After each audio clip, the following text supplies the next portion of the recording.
Minions are universally known as some of the funniest and most entertaining characters in animation. But have you ever stopped to think about what sentences they would receive if they were convicted of all the crimes they've committed so far? Believe it or not, the Minions have been responsible for one of the most terrible acts imaginable, detonating a bomb in a crowded place. And it wasn't just any bomb, it was a fart bomb that they, along with their tiny boss, set off in a movie theater. Even though it was just smelly, the explosive caused panic among the attendees and led to severe consequences, as one person even fainted and had to be carried out. For this type of crime, the penalties are quite severe. If found guilty, they could face 20 years to life in prison without parole. In other words, they could be locked up forever. Even though the Minions practically live forever, I don't think they'd enjoy that very much. But our list is just getting started, so hop on board because another episode of Cinewave is just beginning.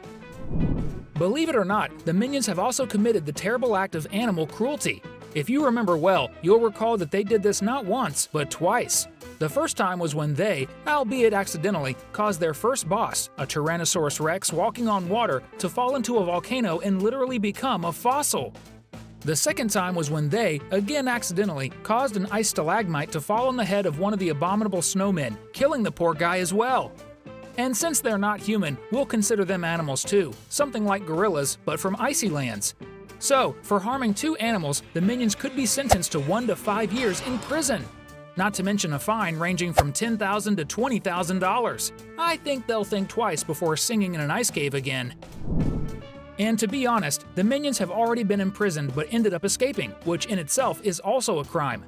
So if the government manages to catch them again, they'll add another 10 years to their sentence, plus a fine of up to $250,000. I'm sure they had no idea about this when they escaped in their flying ship. As mentioned before, the Minions have become experts in accidentally getting rid of their bosses, and this even happened with the most famous vampire in history, Count Dracula.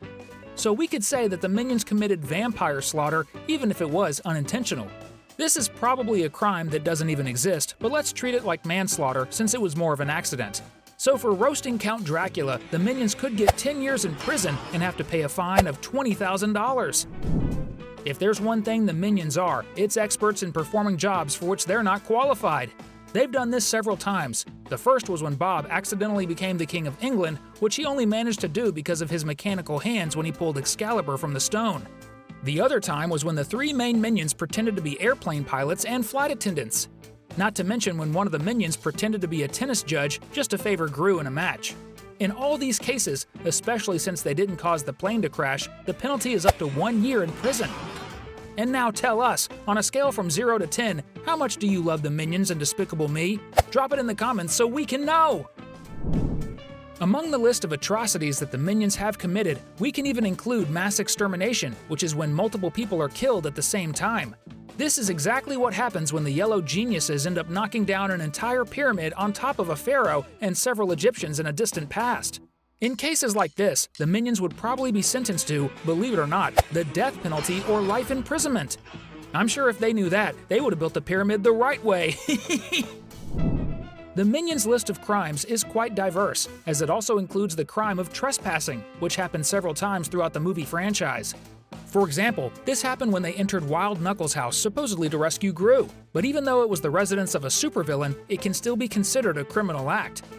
They repeated the act years later when, along with Gru and Poppy, they entered LPB school in the middle of the night without authorization to kidnap the Badger, which was the mascot of the institution for supervillains. Oh, before I forget, they also broke into the studios and participated in the talent show without ever signing up, and for that, they were indeed arrested, but we couldn't leave that out. In all these cases, the little yellow beings could end up being sentenced to up to 1 year in prison, as well as a fine between $100 and $1,000. Another serious crime that the Minions committed more than once was the audacity to steal from the government. This happened when they stole the shrink ray from some Asian country along with Gru. And also when they stole the crown of the Queen of England for Scarlet, which is a pretty serious crime. For these acts, they could get up to 10 years in prison and a fine of $250,000. I might be wrong, but I don't think Gru's employees get paid well enough to cover that amount. Remember that when they went to steal the crown, in the middle of it all, they took the carriage and kidnapped the Queen of England herself.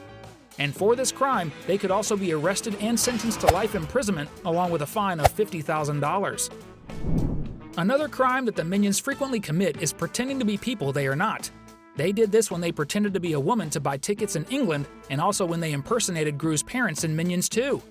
In both cases, we can say that they committed the crime of identity fraud, and if convicted by a court, they could face up to 1 year in prison along with a fine of $5,000. I think that gold bar is going to be missed by them now. We can't forget the episode where the Minions, without even knowing beforehand, became accomplices in a bank robbery where they hitched a ride with a family of villains who took them to Orlando. Even if they didn't know anything, if the police caught them with the family, they would face up to 25 years in prison. And in fact, they only avoided getting caught because they committed another crime, obstructing justice. This happened after Stewart used a bazooka to prevent the police cars from continuing to chase the villain family and them, who were their accomplices. For this crime, they would get another 5 years in prison. Seriously, guys, that's a lot of crime for a group of such cute and fun beings. And if you've made it this far, it means you're enjoying the video, so I think we deserve your subscription. Click below and join our team. On this long list of things that could land the Minions in trouble, we can also include the infamous crime of insurance fraud. This happened when the little yellow beings faked the death and burial of Wild Knuckles at the end of the second Minions movie. Of course, we have to assume that the former leader of the Vicious Six had a life insurance policy and was paying for it monthly. Knowing that Gru's mentor was a cautious villain, we're pretty sure he did, so the Minions could face a 20-year prison sentence for this crime and would have to repay the insurance money if they received any payout. Committing life insurance fraud is a lot riskier than it might seem. In addition to literally getting rid of several of their masters, there was also the case where they nearly took the life of their last mistress before Gru, Scarlet. If you remember, you'll recall that Stewart and Bob dropped a chandelier weighing hundreds of pounds on top of the supervillain while they were trying to apologize. Even though they didn't succeed this time, it definitely counts as attempted murder. Just for trying, the Minions would be looking at another 25 years in prison. But in Scarlet's case, maybe this could be considered self-defense, since she did try to get rid of the poor yellow creatures multiple times. Still on the subject of Scarlet, we can also charge the Minions with the crime of destruction of property, since when Kevin grew into a giant, the villain's headquarters was completely destroyed. We don't know if the place belonged to the supervillain or not, as the building might have been rented, but it's definitely another crime committed by the Minions.